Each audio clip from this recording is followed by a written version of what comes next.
Welcome to Harpa Halfling. We talk about Lord of the Rings and a little bit about D&D. So let's get to it.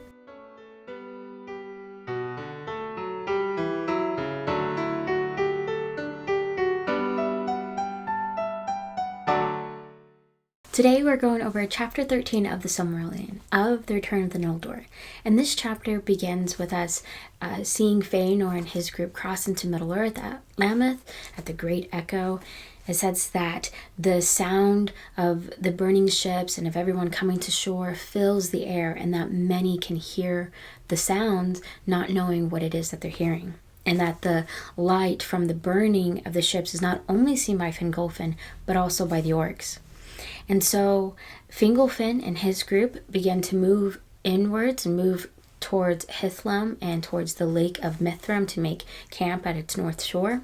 And as they're beginning to make camp, they're attacked by a group of orcs. It says that they are outnumbered, they're caught unaware, but the Noldor quickly come out victorious, that they were filled with the light of Aman and were strong and had mighty weapons and quickly got rid of these orcs. And here we have the second battle in the wars of Beleriand, called Dagor Nuin Gileath, or Battle Under the Stars. So at this point, the moon has not yet risen. And there are some orcs that have fled, and they were hunted down over the mountains of Shadow, or Ered Rethrin, into the plain of Ardigalan. And that there were orcs that had attacked Falas that were coming now to aid these orcs. And if you recall back a few chapters, when Thingol and Melion were being attacked, there were also orcs down at the Falas. These are those orcs now coming to aid the orcs fighting the Noldor. But Celegorm, Fëanor's son, realized, he sees what's going on, so he takes an elven host to attack these orcs at Ithosirion and drives them into Fen of Serek. And that this battle lasts 10 days and only a handful of leaves is left to return to Morgoth, basically that they've slaughtered everyone. And even though Fëanor should take great joy in this victory, instead he gets cocky and decides he's going to try and sneak attack on Morgoth. So he separates himself from his group. Mind you, there's only a few Noldor that came with him, and he's separating himself from that small group and going to try and attack Morgoth. And he is just giddy with the idea of him daring the wrath of the Valar and finally coming to his hour of vengeance. So he begins to go towards Angband, and some of the orcs, some of Morgoth's servants, see that he's coming towards them, so they go to surround Fëanor, and Angband sends Balrogs to aid them. Fëanor is now surrounded at Dor Daedalath, and it says he holds his own, that he's surrounded with only a few men with him, and he holds his own for quite some time and is able to fight back really well. It takes a lot of brutal wounds, but finally gets the fatal wound from Garthmog, Lord of Balrogs, which is a character we'll come back later to. And here he would have died if not for his sons finally catching up to him. And as his sons get there and the Balrogs and the servants see that Fëanor is done, they just move on. They don't mess with Fëanor's sons. So Fëanor's sons are able to now take Fëanor back to Mithram, and on their journey back to Mithram, Fëanor finally realizes his hour has come, so he tells them to stop. He finally realizes that no Noldor will ever be able to attack Morgoth, which is something that Manwë had warned him of at the beginning of all of this. So Fëanor curses Morgoth 3 times, and with his final moment has his sons recommit to their oath to obtain the Silmarils and to avenge their father. And here we see Fëanor's spirit depart from his body, and that his spirit is just a fiery spirit and essentially burns his body and leaving ashes. And that he was never given a fancy or proper burial or monument or anything like that. Like, there's nothing left. It says that no one in Arda from here on out is ever like Fëanor, and that his spirit remains in the halls of Mandos. Thus ended the mightiest of the Noldor, of whose deeds came both their greatest renown and their most grievous woe.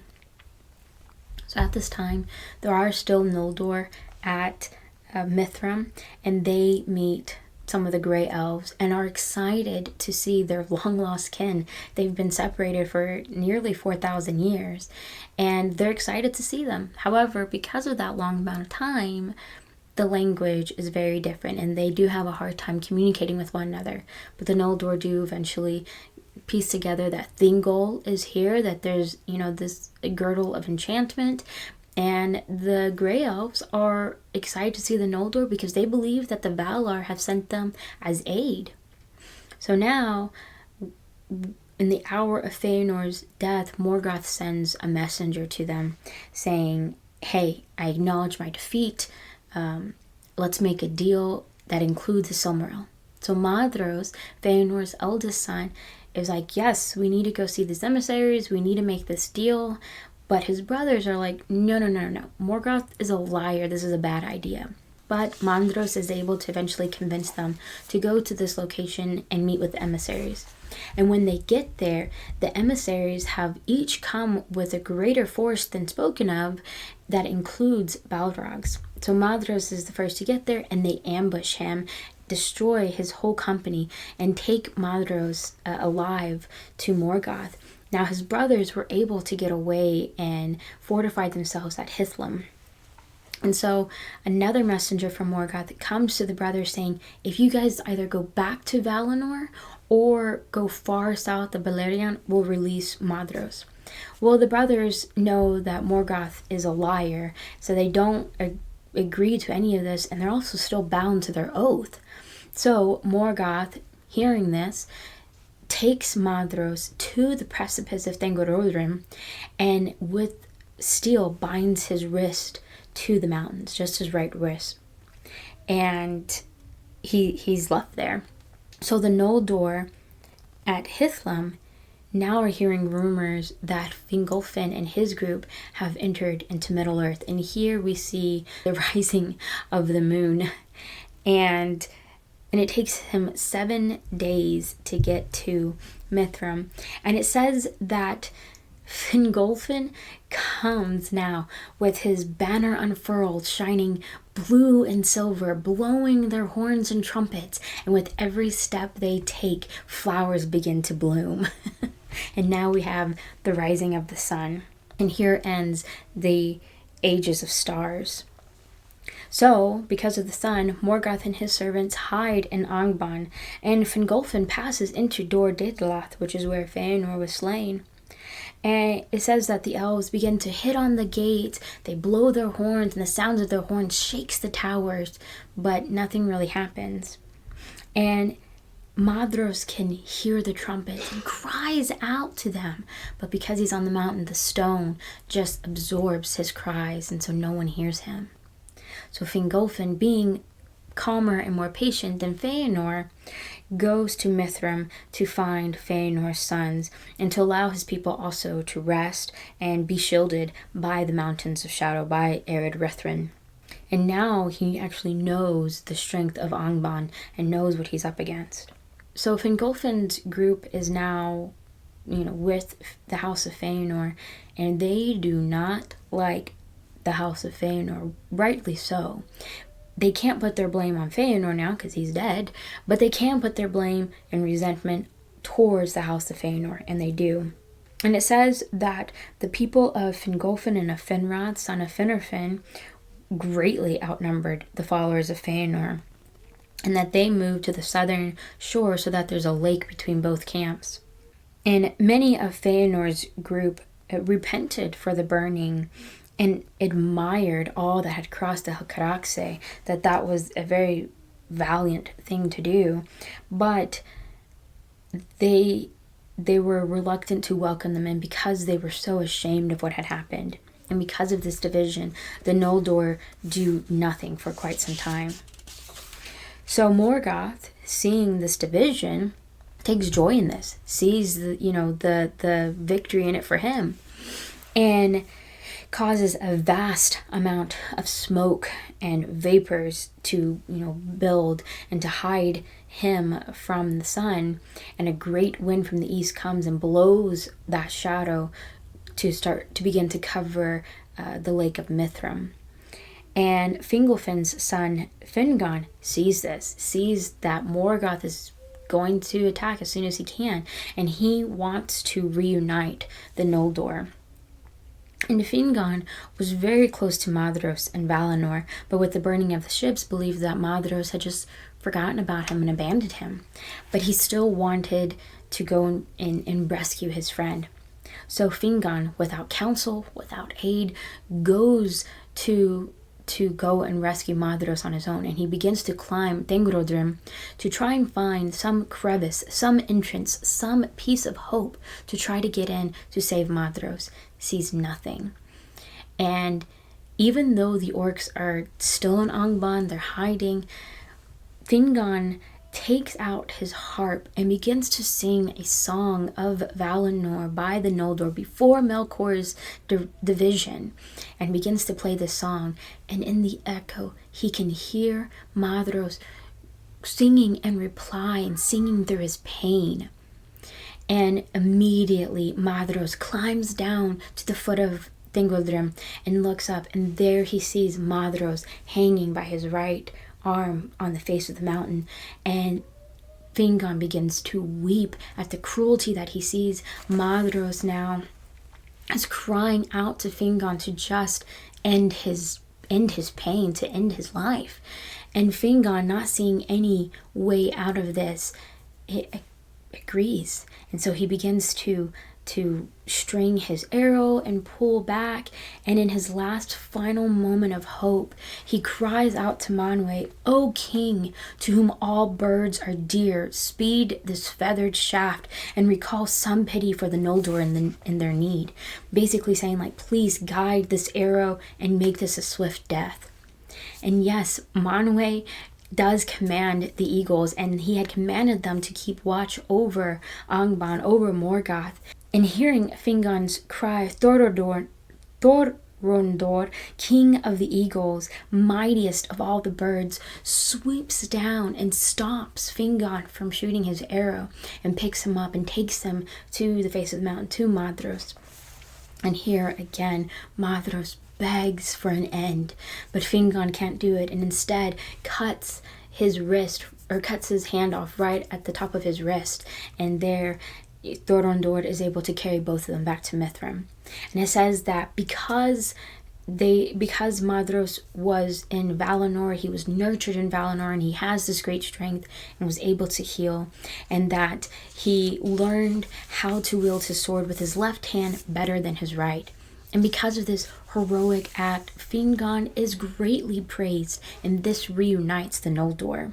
And Maedhros begs for forgiveness of the burning of the ships, and he waives his right to kingship to Fingolfin, saying that the kingship should really go to him, being Finwë's next eldest son.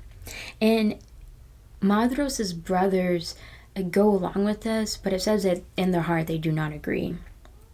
So now all of the Noldor are united. They set watch on the borders of Dor Daedalath, and they send messengers all across to explore Beleriand, and again to try and get word from Thingol. So Thingol is not excited about all these princes, Noldor princes coming into his land who may possibly try and take claim and make a realm of their own.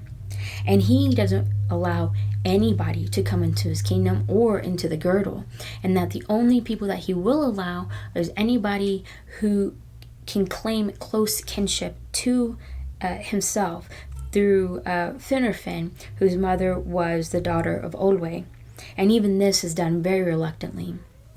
So the first messenger to go to Thingol is Angrod, son of Finarfin, and Angrod tells Thingol much of what has happened with the Noldor, but he leaves out why they're exiled and about the kinslaying, believing that this has been forgiven. And so he doesn't tell Thingol about this. And so Thingol listens to what is being said and says, hey, the Noldor are free to reside in the highlands of Dithorian or in the lands east of Doriath, but everywhere else his people live, and he is not going to subject them to either losing their homes or their freedoms being restricted because the Noldor are choosing to come in. So Angrod goes back and tells the Noldor of this message, and the sons of Feanor are greatly angered by the coldness of Thingol. And Madros just kind of laughs at it, saying, like, he's a king. We would think him weak if he didn't, lay claim to the land that's rightly his. So let him keep reign over Doriath, and we'll go elsewhere. And Thingol should just be glad that he has the sons of Fenway as neighbors rather than orcs. Well, Caranthir, another son of Feanor, doesn't like this. Doesn't like that he's being told what to do by somebody that's not Noldor, and gets angry with Angrod, saying, who made you a spokesperson? And you better not forget that your father is a Noldor, even if your mother may be of other kin. Well, this obviously angers Angrod, and he gets up and leaves, and Madros scolds Caranthir for what he has said. However, this does concern the other Noldor, that, hey, the sons of Feanor are very quick to anger. However, Madros is able to restrain his brothers, and they all leave council. And soon, the sons of Feanor do leave Mithram and head east beyond Aros to the hill of Himring, later named the March of Madros. And here, Madros and his brothers keep watch, gathering any who may come their way, and have little to do with their kinsfolk unless it's needed. So it's believed that Madros did this to lessen any strife between the groups, as well as to take the chief peril of assault. And he did remain friends with the house of Fingolfin and Finarfin, but was still bound to his oath. Now Caranthir, still not happy, moves further east beyond Gelion near Lake Hellevorn under Mount Verir and to the south. And soon here Caranthir and his people meet the dwarf, the Nagrim, who, after the attack from Morgoth on Dorthorion, chooses not to make their traffic into Beleriand anymore. And Caranthir is pretty open about not liking their unloveliness of the dwarves. And because of this, the dwarves are kind of like, well, we don't like you either. Because if you remember, they are quick to friends, but also quick to enemies. So knowing that Caranthir doesn't like them, they're like, well, we don't like you either. However, the whole, enemies of my enemies are my friends, the dwarves and Caranthir do make an alliance. And this alliance ends up being very profitable for both of them. So the dwarves of Nogrod and Belagos learn many secrets and craftsmanship from the Noldor and become most renowned. And when they do begin their journey back into Beleriand, any traffic from the mines first goes through the hands of Caranthir, making him exceedingly rich. So this is a very profitable alliance for both groups. So after 20 years of the rising of the sun, Fingolfin is king of the Noldor, and he holds a great feast in the spring near the pools of Irvin, near the river Narag. Because here it was lush and green and fair and was protected by the mountains of shadow. So this feast was called Mereth Aderthad, the Feast of Reuniting. And many leaders and people came to this feast, including Madros and Maglor with warriors from the March, leaders and people of Fingolfin and Finrod, great numbers of grey elves and wanderers of Beleriand, and folk of the havens, including Círdan, their leader. And even the green elves from Osirion, who have been hiding, have also come to this feast. But from Doriath, only 2 messengers come from Thingol, Malblang and Darian. And all come in good faith, and the language of the Grey Elves is what's spoken most, that the Noldor were very quick to learn this language, but that the Sindar had a much harder time understanding the language of of Valinor. So the Noldor now have high hope, with many believing that Feanor was justified in wanting freedom for the Noldor. And mind you, from my understanding, the kinslaying is still kept very secret, which I think is very important. But otherwise, everybody believes that this feat for freedom is completely justified. And for a while, there's great peace while Morgoth is confined because of the sun. But the shadow that he's created is still growing stronger and stronger in the north. So 30 years later, Turgon, son of Fingolfin, left Nevrast and seeks out his friend Finrod at Tol Sirion, and together they journey southward. And one night on the banks of Sirion, Ulmo sees that they're asleep and passes over a deep sleep over them and gives them deep, terrible dreams that stays with them when they awake. And they refuse to tell either one of the dreams because they believe that the dreams are only meant for them, and that during their journey, each one would kind of go off on his own to think and contemplate and plan because they believe that there is some sort of evil from Morgoth coming. So now Finrod and Galadriel are invited to Menegroth by Thingol, and Finrod is amazed by the majesty and the grandness of Menegroth and has a desire now to have his own place in the same manner, with guarded gates and wide halls and secret beneath the hills. So he tells Thingol of this, and Thingol's like, hey, there's this place I think you should check out. So he gives him the directions to a deep gorge of the river Narag and the caves under the high Farath. So Finrod goes to the caverns of Narag and begins to make plans of a mansion of his own called Nargothrond. So he's aided by the dwarves of the Blue Mountains, and he pays the dwarves with great riches from Tirion. It says that he is the only prince to have this massive amount, that brought this massive amount of riches from Tirion, and this is how he pays the dwarves. And that the dwarves make Finrod a carcanet of gold, a necklace of the dwarves that's the most renowned in the Elder Days, named Naglarmir, and it's set with gems unseen in Valinor. And this necklace rests lightly on the wearer and always sits with grace.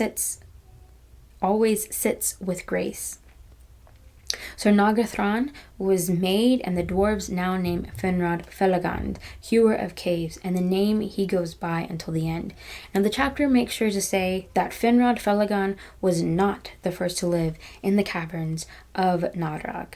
So now Galadriel did stay in Dordiath because she fell in love with Celeborn, and here she learned great lore and wisdom about Middle-earth from Melian. And it says that Turgon never forgot about Tirion and returned to Nevrast, where the next year Ulmo appeared to him and told Turgon to go to the Vale of Sirion.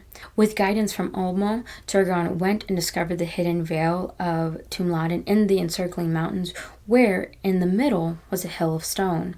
And Turgon told no one about what he had found and began plans for a city like Tirion upon Tuna. So now Morgoth is hearing from his spies that the Noldor were wandering and had no thought of war. And so he begins to cause earthquakes, and fire begins to burst from the earth, and the Iron Mountain vomits flames, and orcs begin to pour out across Ardgalen. And the orcs burst through the land of Maglor between the hills of Madros and the Blue Mountains.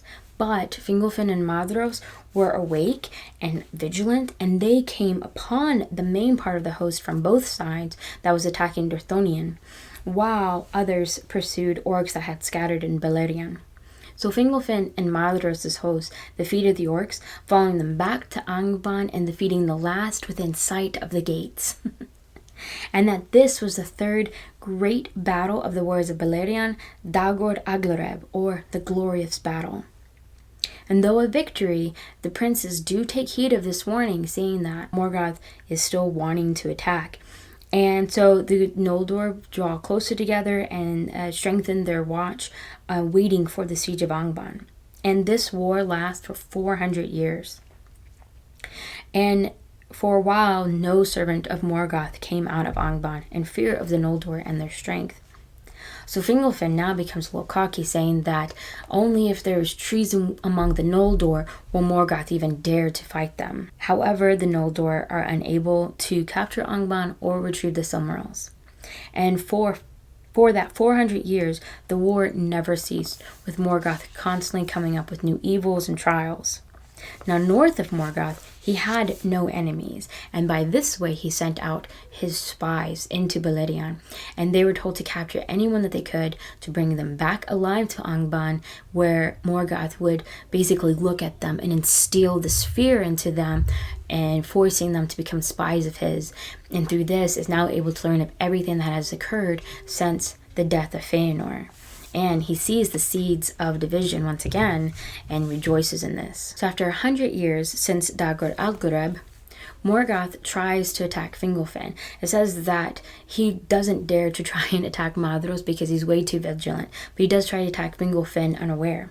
And Morgoth sends his army north, then west, and then south along the coast of Firth Dungus, thus entering Hithlum from the west. However, Fingon saw them and attacked them at the head of the Firth of Drengis, driving most of the orcs into the sea. And that this isn't considered a great battle because, one, there weren't that many orcs and there wasn't a big host that came to attack them. So it didn't really amount to anything. But there were many years of peace with no attack from Morgoth because he believed that the orcs were unable to effectively attack the Noldor on their own. So after another 100 years, Glaurung, the first of the Urloki, the fire drakes of the north, a dragon was sent from Angband. And Glaurung was a young dragon, barely half grown. However, he's still a dragon. So the elves do flee into Ered Rithrin and Dorthonion. And Glaurung destroys all in Ardgalen. But Fingon leads a group of archers on horseback to attack Glaurung. And Glaurung, again, is still young. His armor is not fully grown yet, and he can only endure so many of these arrows, and eventually has to go back to Angband, where he remains for many years. And Fingon is praised by the Noldor for this great victory, entirely unaware of what this new threat means now. Morgoth, however, is extremely upset that Glaurung has revealed himself way sooner than he was supposed to. And now we have the 200 years of peace, the long peace, where Beleriand prospers. And behind guards, the Noldor are able to build towers and homes to write poetry and great history and lore books. And it says that the Noldor and the Sindar began to become one people and speaking the same language. However, the differences still remain. The Noldor still remain the mightier warriors and powerful in mind and body, and that they build with stone and lived in open hills and land. And that the Sindar had the fair voices and were more skilled in music, except for Maglor, the son of Feanor. And that the Sindar loved the woods and riversides, and that some of the Grey Elves still wandered singing wherever they went. So that brings us to the end of this chapter. I hope you guys enjoyed it. I really did. There's a lot of history in this one chapter, but it does bring us to the end of Feanor's story, and I have really been holding back on my opinions of Feanor. So if you're interested in hearing all my thoughts and rants on him, come back Tuesday where that's exactly what I'm going to be doing. But otherwise, I hope you guys enjoyed this video, and I hope you guys have a wonderful week, and may your homes be filled with food and cheer. Bye.